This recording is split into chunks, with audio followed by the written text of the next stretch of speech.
안녕하세요. 전기차의 진심인 이볼루션의 최피드입니다. 오늘은 제가 작지만 강하다의 기준 리오의 새로운 전기차 파이어플라이를 소개를 해드리려고 합니다. 캐스퍼 일렉트릭과 어떻게 보면 경쟁 차종이라고 볼 수는 있지만 사실은 일렉트리드 파이드격인 캐스퍼와 조금은 외관부터 해서 실내까지 차이가 있는 걸로 판단이 되는데요. 저와 함께 낱낱이 둘러보도록 하겠습니다. 전체적인 재원이라든지 성능 그리고 배터리 크기를 확인을 한번 해보면 캐스퍼 일렉트릭과 겹치는 면이 많다는 것을 볼 수 있습니다. 배터리 크기는 42kWC급의 LFP 배터리가 들어가는데 캐스퍼 일렉트릭 같은 경우에는 프리미엄 등급부터 해가지고 42kWC급 NCM 배터리가 들어가죠. WLTP 기준으로 했을 때 이 파이어플라이는 330km를 주행을 할 수 있다고 합니다. 가격 또한 캐스퍼 일렉트릭 프리미엄과 비슷한 2,800만원대부터 시작을 한다고 하는데 외관부터 저와 함께 둘러보도록 하시죠.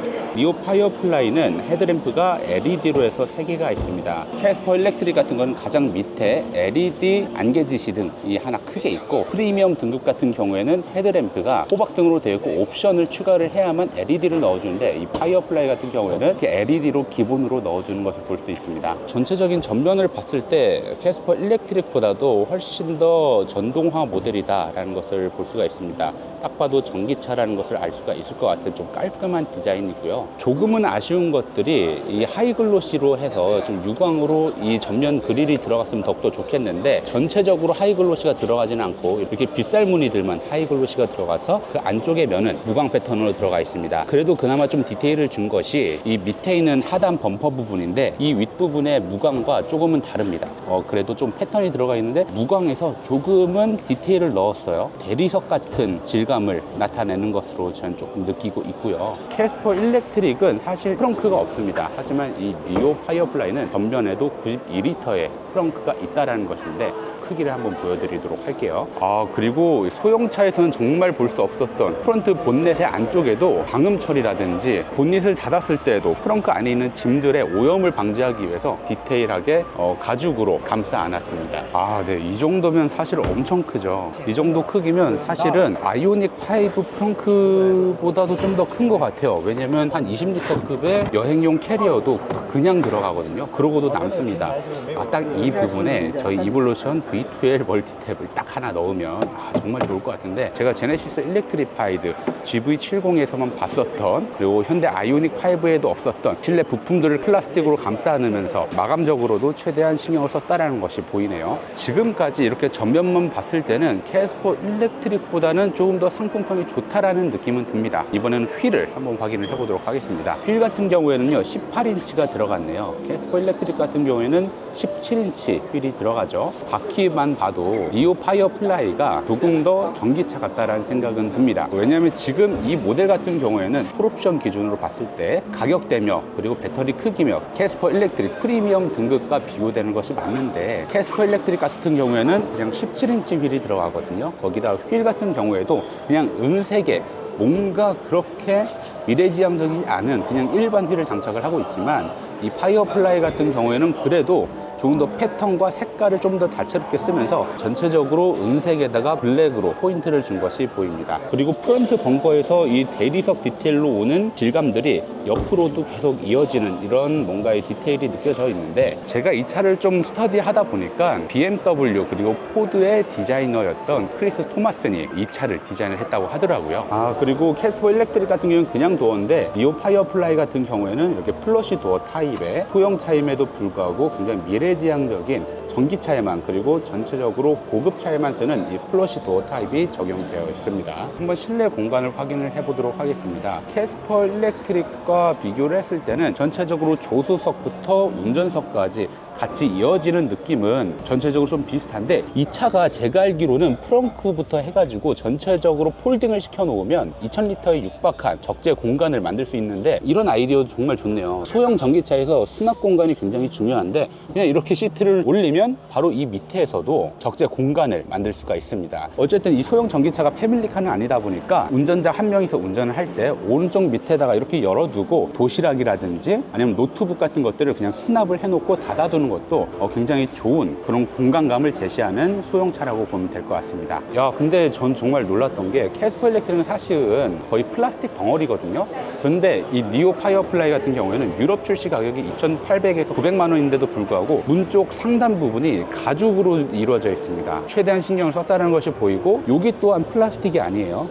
가죽입니다. 운전자에게 가장 많이 닿는 보호 손잡이 같은 경우에도 패브릭으로 감싸가지고 최대한 좀 포근함을 주려고 했다라는 것이 좀 보이고요. 군청색으로 돌려 막아도 됐을 법한데 이 안쪽에는 그래도 조금은 여성 오너들을 위해서 귀여운 노란색으로 투톤 처리를 한 것이 좀 눈에 띕니다. 네, 이렇게 실내에 앉아봤는데 확실히 좀 포근한 느낌은 들어요. 엉덩이와 그리고 등받이 아래쪽 같은 경우에는 패브릭이 들어가는 있지만 그래도 그냥 패브릭이 아니라 조금은 패턴을 넣음으로써 원가 절감을 하면서도 노력을 했다는 것을 느낌은 확실히 듭니다. 그럼에도 불구하고 이 등받이 위쪽과 그리고 땀이 많이 날 수 있는 등받이 상단 부분에는 인조 가죽으로 마감 처리가 되어 있습니다. 무선 충전 패드, 캐스퍼 일렉트릭에서는 볼 수가 없죠. 이 부분 조금은 아쉽네요. 컵홀더가 하나밖에 없다라는 점. 핸들은 굉장히 그냥 귀엽습니다. 뭔가 그냥 원형의 핸들보다는 D컷 핸들의 느낌을 줌으로써 뭔가 좀 입체감을 주려고 했다는 게 보이고요. 주행거리가 243km로 뜨네요. 근데 이게 충전량을 보니까 한 60% 정도 되는 것 같습니다. 완충을 했을 때는 실제로 300km 이상은 갈 수 있다는 것이 눈에 띄죠. 그리고 이 전면부를 봤을 때 캐스퍼 일렉트릭보다는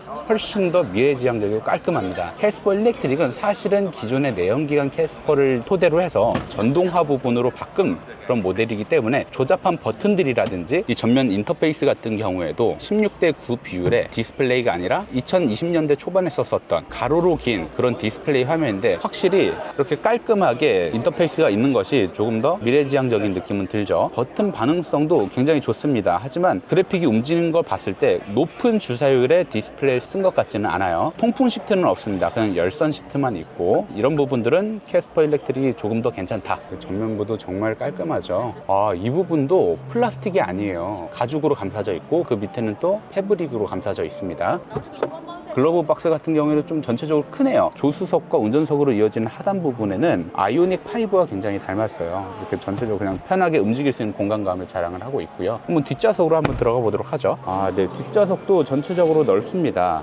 근데 뒷좌석만큼은 휠 베이스가 이 캐스퍼 일렉트릭보다 훨씬 더 크기는 하지만 캐스퍼 일렉트릭이 좀 더 뒷좌석은 넓습니다. 캐스퍼 일렉트릭은 정말 이 무릎 공간이 거의 한 3개 이상 남거든요. 하지만 뒷좌석만큼은 니오 플라이가 휠 베이스가 김에도 불구하고 캐스퍼 일렉트릭보다는 조금은 작다. 하지만 제가 보기에는 EV3 정도의 뒷좌석 무릎 공간은 되는 것 같아요. 무릎 공간을 봤을 때 한 4에서 5cm 정도가 무릎과 그리고 허벅지 라인이 조금은 뜹니다. 와, 이것도 이렇게 밑에 아니 시트, 야, 대한민국에서 이런 차가 있었나요? 저는 지금까지는 못 본 것 같은데 이 시트 밑에 부분을 그냥 자유롭게 여닫이 할 수가 있습니다.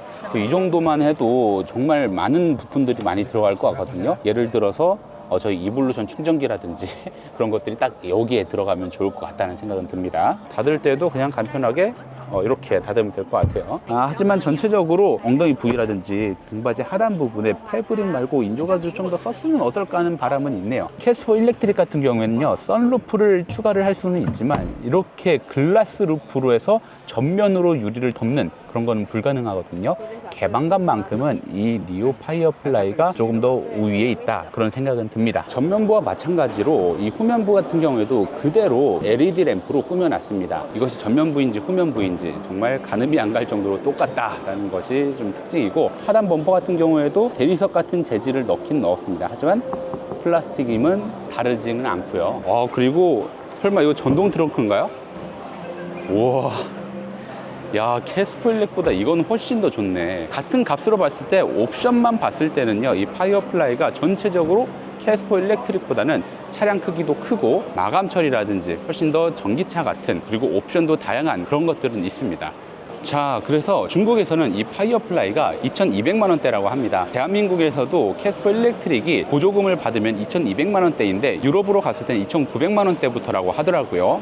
그러니까 이 가격만 봤을 때는 캐스퍼 일렉트릭과 굉장히 비슷한 가격대 포지션이라고 볼 수가 있습니다. 그리고 이 차 같은 경우는 니오에서 만든 만큼 배터리 스와핑 기술이 됩니다. 자동으로 주차까지 되고 거기서 교체까지 한 5분밖에 안 걸리거든요. 내연기관과도 가격도 차이가 안 나고, 그리고 훨씬 더 정숙한 주행감을 2,200만 원대에 느낄 수 있다는 것, 이런 부분만큼 정말 강점인 것 같습니다. 근데 이렇게 해서 상하이 모터쇼에서 새로운 니오의 소형 전기차인 파이어플라이를 한번 확인을 해봤습니다. 전체적으로 봤을 때 캐스퍼 일렉트릭보다는 전기차다운 그런 면들은 있지만 중간중간에 인조 가죽이 아니라 패브릭을 썼다는 점 빼고는 상품성은 그래도 괜찮을 것 같다는 생각이 듭니다.